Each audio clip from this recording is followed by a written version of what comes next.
Hey, I'm Jason Steinberg. I'm the managing partner here at Pretty Big, well, no, we're not here. This is AWE. But back at home, I'm the managing partner at Pretty Big Monster. And today I want to talk about cultural relevance, why it matters, how AR helps brands not just show up, but stand out. Because in today's attention economy, cultural relevance isn't optional. It's essential. Brands that win know how to meet people where they are, right in the middle of the moment. Pretty Big Monster is an immersive digital agency. We bring brands and products into our world and audiences and fans into the world of brands. But before we dive in, here's a quick look at what we do. You'll see we are big on cultural relevance.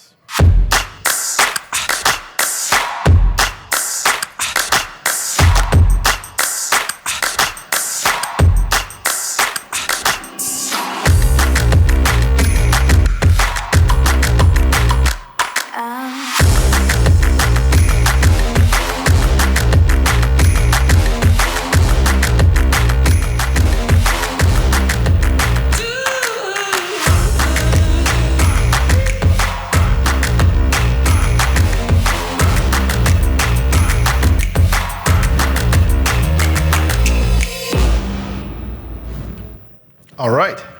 From film studios to sports stadiums, Pretty Big Monster creates immersive experiences that don't just look cool, they connect with audiences. And the reason they connect is cultural relevance. Cultural relevance is what cuts through the filter. It's the difference between background noise and something that actually resonates. It's what makes someone pause mid-scroll, engage, share, and remember. And when content reflects the language, the humor, the values, or the moments that matter to an audience, whether it's a trending meme, a shared experience, or a powerful truth, it feels personal. And when something feels personal, it matters. Because we really do have less attention than a goldfish these days. Attention spans have dropped 30% over the past 20 years, but I don't think that figure tells the full story. We've gotten better at tuning out what doesn't matter. When a brand gets it right, it doesn't just get noticed, it drives action. And actions are the thing that actually matters. Brands with high cultural resonance grow 25% faster than brands without, and 45% of consumers engage more with culturally aligned brands. So let me repeat. In a world where attention is currency, relevance is how we get paid. Culture eats strategy for breakfast. We can't out-strategize it. Brands used to plan for campaigns months out. Now we have to meet people in the moment to align with fickle trends, moods, and movements. And this is where AR shines. AR helps us move at the speed of culture by helping us create something in real time and reactive that actually lands. It should go without saying, but we must respect our audience. Catching a cultural wave takes a lot of effort. We've all heard it before. Luck is preparation meeting opportunity. In other words, we have to do our homework in order to be prepared. It helps us listen first and then engage. And that way we can recognize a wave that's worth grabbing. Copying a trend isn't the goal. The best campaigns don't chase culture. The best campaigns contribute to it. And so relevance is earned, and it starts with understanding our audience and their fandoms, their humor, and their rules. Our mantra at Pretty Big Monster is pretty simple. We make it fun, we make it fast, and we make it fluid. Because if it's not fun, audiences won't care and will miss the moment. And if it's not fast, audiences won't notice. And if it's not fluid, meaning if it's native to the platform and easy to share, it won't get spread. So every AR experience that Pretty Big Monster makes passes this test. And here's a great example, The Pope's Exorcist. I'd ask how many people saw this, but I don't think that many people did. It's a really fun film, but it's a small film. But it was a fun film. And one of the cool parts about working in film marketing, which we do a lot of, is that the studios are really in touch with their audiences. They are testing both the film and the marketing materials and making constant adjustments as the data comes back, right up to the release of the film. This definitely keeps us on our toes, but it also gives us some unique insights to work with. Early in the campaign for The Pope's Exorcist, a moment in the trailer was popping with audiences. This is the moment you see right here. A possessed boy has his jaw unhinged by that possession. He's in agony and he writhes around. It was a really striking moment, and it resonated with audiences. So over the course of one long weekend, we built a demonic face filter and deployed it. It started out as a standard lens, very horror-ic, the moody lighting and effects, but it wasn't But it went full possession when the user opened their mouth. Things just kind of went haywire. The wider it opened, the crazier it got. Sound effects blared, the visuals got distorted, and it was a bad trip. Creepy, addictive to play with, and highly shareable, even if you hadn't heard of the film. It was fun, it was fast, and it was fluid. And when audiences used it and engaged with it, the Pope's Exorcist became part of the conversation. Warhol was right. Everyone wants their 15 minutes, and they want it now. TikTok, Shorts, Reels, AR, it's all about giving people a chance to join the spotlight. People don't just want to consume media anymore, they want to produce it and remix it. This was a fun TikTok effect from a few years back. It was simple, but it was genius. An affable man popped out from behind whoever the camera was pointed at. It was goofy, but it blew up because it let users prank each other, and it gathered a lot of views and shares as a result. It was a mini phenomenon. People want to be part of a cultural joke, and we took note of this filter. For the film Smile, Paramount had a really cool real-world stunt campaign in the works. It was literally people showing up and smiling maniacally at live events. It turned creepy smiles into cultural currency. And it worked. The smile was picked up on local news and sporting events. It was buzzing across social feeds. At Pretty Big Monster, our brief was very clear to us. We had to take what people were seeing in public and let them recreate it for themselves. That way, the experience would scale. Instead of one guy grinning at a baseball game, it's 1 million people grinning at each other across the internet. But that's a tricky ask. A lens that shows people simply smiling wouldn't land. It might not even register as a lens at all. It's just a photo of someone smiling. So we didn't mimic the moment. We extended it and made it work for social AR. It was inspired by the original lens that let people prank each other, and we gave fans a way to make creepy smile spectacles for themselves. We adapted that lens so that the creepy girl from the campaign popped up behind people, and fans loved it. They loved it so much, it was even more than the original in terms of views and shares. And it was a way for horror fans to catch a wave themselves. Fans became the stunt. They weren't watching a campaign, they were the campaign. We have to be careful not to try to be everything to everyone, though. Not every brand belongs in every trend, and that's okay. The key is to find the right entry point, an emotion or a behavior that our audience already cares about, and we build from there. Whether it's fandom, it's nostalgia, empowerment, absurdity, whatever it might be, what are people already doing, and what are they sharing? That's what we build on. TikTok dance trends is nothing new. They've been an ongoing trend with a huge amount of staying power. They're a perfect storm of visibility, virality, and self-expression. They aren't just choreography, they're moments in the zeitgeist. When brands tap into these dances in the right way, they get to ride that cultural wave. But here's the key, we can't just copy a trend. We have to add something to it. We've got to elevate it. Some of the most successful AR effects we've seen are the ones that let users join a dance trend with a twist. Maybe it's a theme, maybe it's reactive lighting, maybe it's music-driven transition, or maybe it's a lovable character. Lilo and Stitch is a story that's built on music, movement, and a rebellious little blue alien with great rhythm. It didn't take a big leap for us to connect the dots between the dance trend and a way to promote this film. It also didn't hurt that there was a catchy new song for the film either.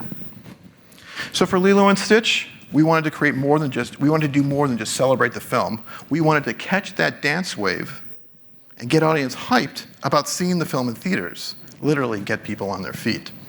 So TikTok dance trends are how people connected, and so we chose that as our way in. They're playful, they're expressive, and they're incredibly shareable. We gave fans 2 ways in, freestyle or dance challenge mode. In freestyle, Stitch mirrored your every move while you did your thing, your moves, your way. In challenge mode, you had to keep up with Stitch's moves. It was fun, it was reactive, and it was just chaotic enough to feel authentic to the character. It let fans express themselves with Stitch alongside of them. It was about both the user and the character, not just about one or the other, but both together. That's what cultural relevance looks like. And share, people did. All kinds of people, men, women, old and young. This lens allowed people to both take part in natural behavior on TikTok, but do so with the character they loved. And as a result, the message spread. Tens of thousands of videos were shared. I actually didn't check today. It could be more. It could be hundreds at this point. And Lilo and Stitch debuted at #1 in the box office and is still #1 in the box office. And it's all because of this lens. No, it's not. But we like to take a little bit of credit. One of the biggest other trends that we've been looking at lately is the audio response effects. I'm sure everyone's seen these at this point. These are the lenses that react to sound in one way or another. It's simple. You make a noise, you say a word, or you let the music drop, and the effect responds in real time. It turns passive watching into an active performance. And the performances are often hilarious. And because it feels personal and surprising, people can't help but share it. So when Mission Impossible: Final Reckoning was getting ready to launch, we saw an opportunity. The iconic theme song. Everybody already knows it. Bum, bum, bum, yep. We took that song and we built an audio-responsive game around it. The game is straightforward. As long as you can sing along to the song, Ethan Hunt will successfully avoid the obstacles. If you miss a note, well, that was that. It's simple. But it turned out to be a very challenging game. Here's what it sounds like. Bum, bum, bum, bum, bum, bum, bum, bum,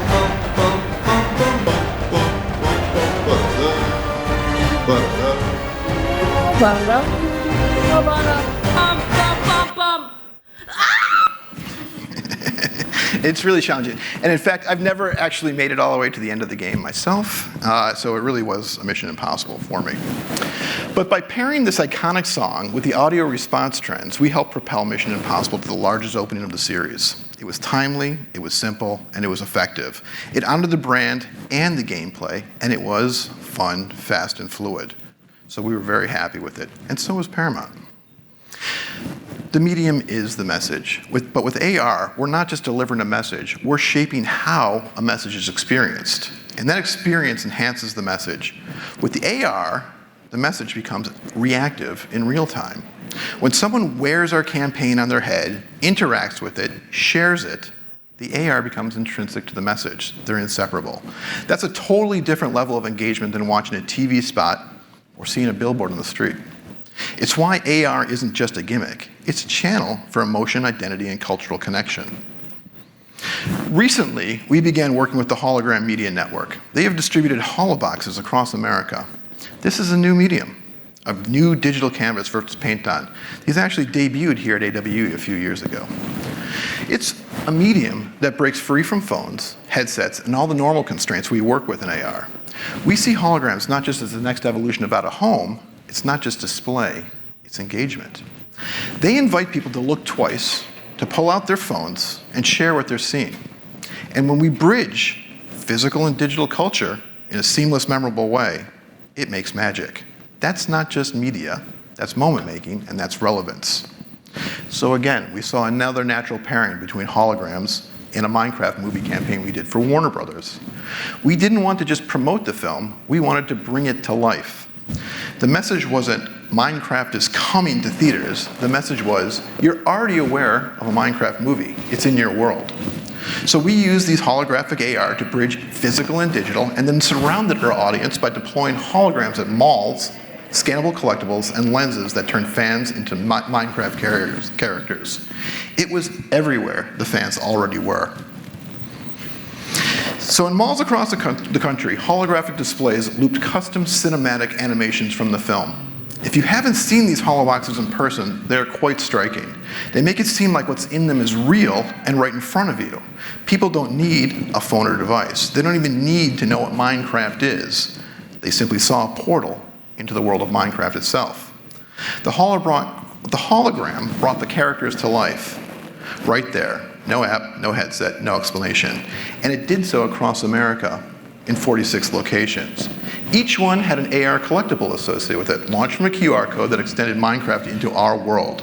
This gave fans a digital keepsake that they could engage with long after that moment had passed. Meanwhile, on the Snapchat app, the AR lens was built to transform users, wherever they might be, into the same characters that we saw in the holograms, and that powered self-expression that tied directly into the film's aesthetic. And then, furthermore, at the live event, the Snapchat-powered hologram installation allowed for close-up fan interaction with characters from the film. This turned spectators into participants and drove organic social sharing as well.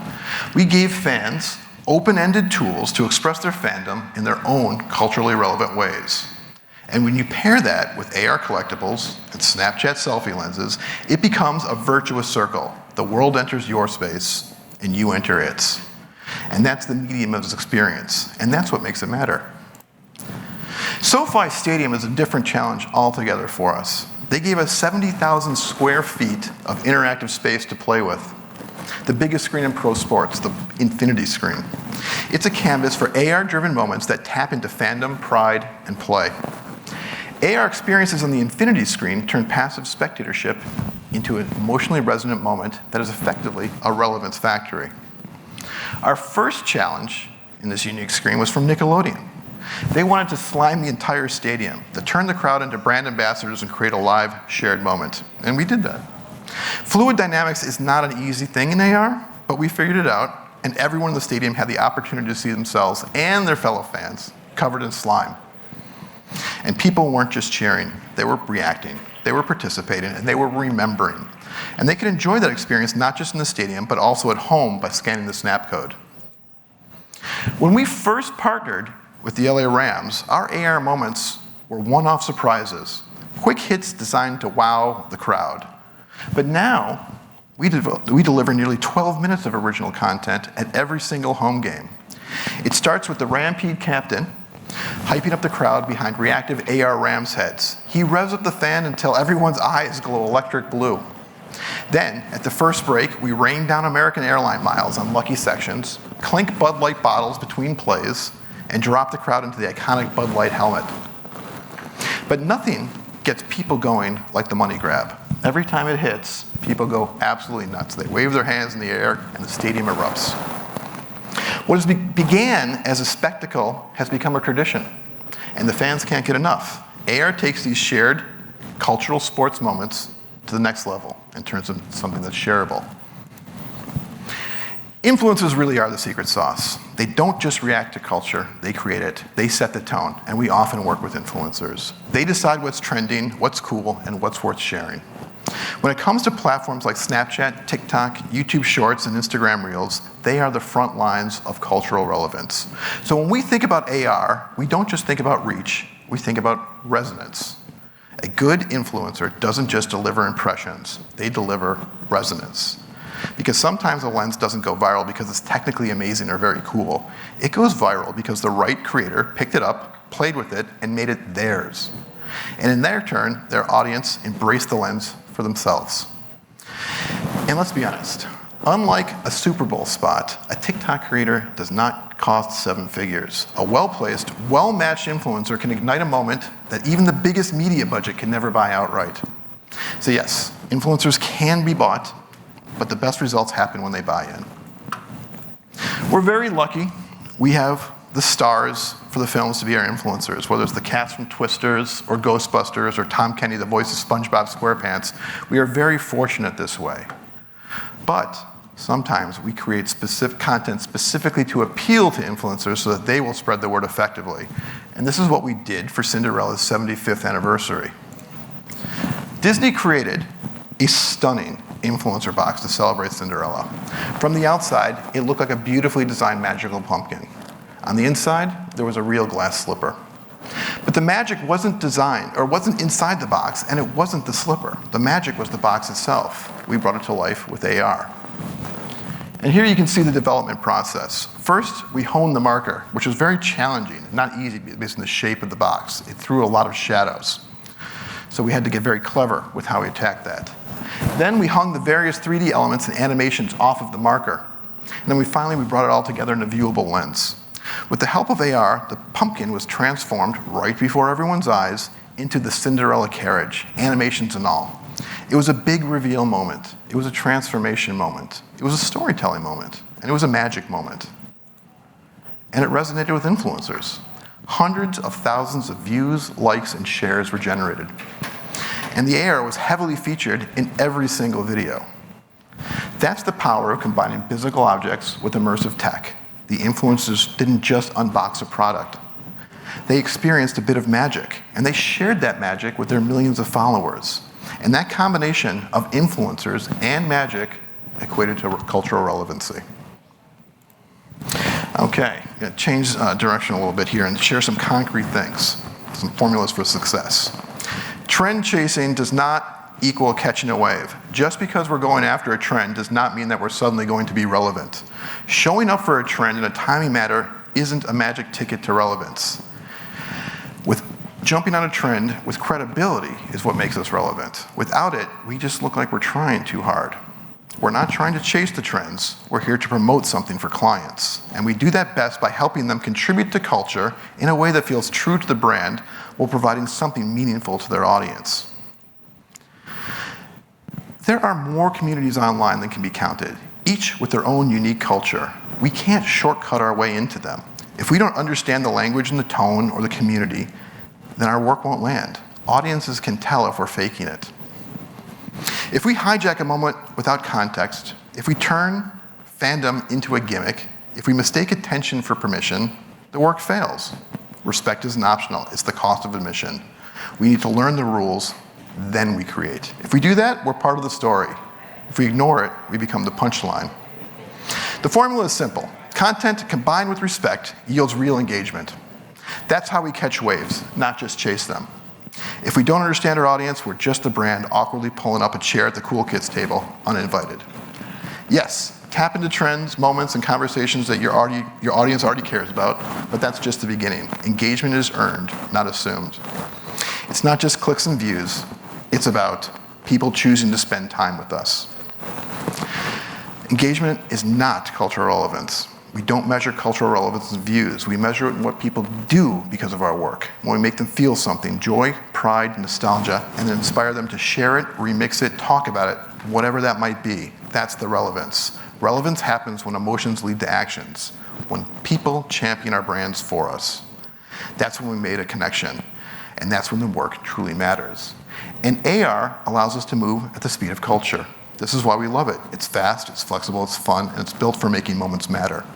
We can launch in days, not months. We can meet in the moment while it's still happening. And we can deliver playful, personal, platform-native experiences that feel like they belong, and that influencers and audiences can make their own. AR doesn't just follow the conversation, it becomes part of it. It shapes it, and makes our messages relevant to our culture. Okay, that was my stuff. Thank you for your time. I hope I sparked something here. If you want to connect or collaborate, get in touch afterwards, and I'm also available for a question for the next 45 seconds. Yeah, so does anybody have a question? If not, feel free to connect with Jason at the end and give him a round of applause. Thanks, everybody.